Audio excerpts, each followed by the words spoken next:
Eyaliko Ssenkagala w'effudde retired Kano Dr. Kizza Besigye azzeemu enkuŋŋaana ng'apeereza bannakibiina okumukwasa bendera avuganye ku bwa pulezidenti mu kulonda okw'omwaka ogujja. Enkuŋŋaana zino zitandikidde Lira nga yasoose kutuuza olukuŋŋaana olw'abakungu abatuula ku tabamiruka w'ekibiina nga yesisinkanye abeerira Aliptong Apach, Kole, Oyam, Otuke ne Dokolo. Besigye yasoose kubeebaza olw'okukuuma enkolagana ennungi balina wakati we nabo era n'abategeeza nti ye alina obusobozi okukulembera gavumenti kuba obukuli bwa gavumenti eriko abumanyi. It's not easy at all, and I know the sacrifice each one of you must make be sitting here to be a leader in the opposition.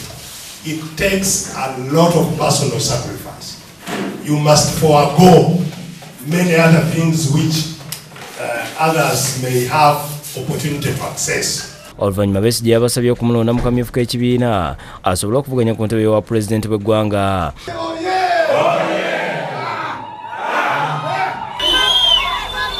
Oluvannyuma Besigye yatandise okutambula n'abawagizi be nga beeboolekera Lira wakati mu kuyisa ebivvulu.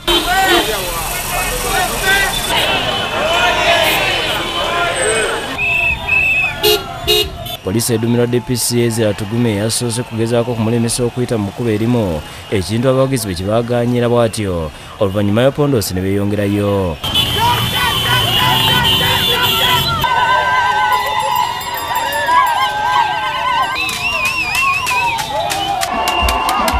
Bwe baatuuze ku kisaawe kya Mayor's Garden ekisangibwa okumpi ne ttawuni y'e Lira yayogeddeko gye bali mu yabategeereza nti ku mulundi guno tayinza kuddamu kukkiriza okumubba akalulu. If we are together and we stick together, nothing has more power than our power.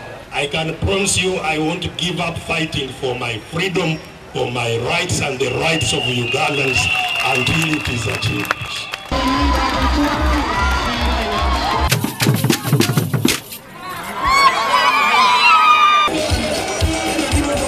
Bano era basonze ssente emitwalo 14,800 okumuyambako okutalaaga eggwanga. Anes Chiaze yakusakidde Gweno ku lwa Bukedde TV.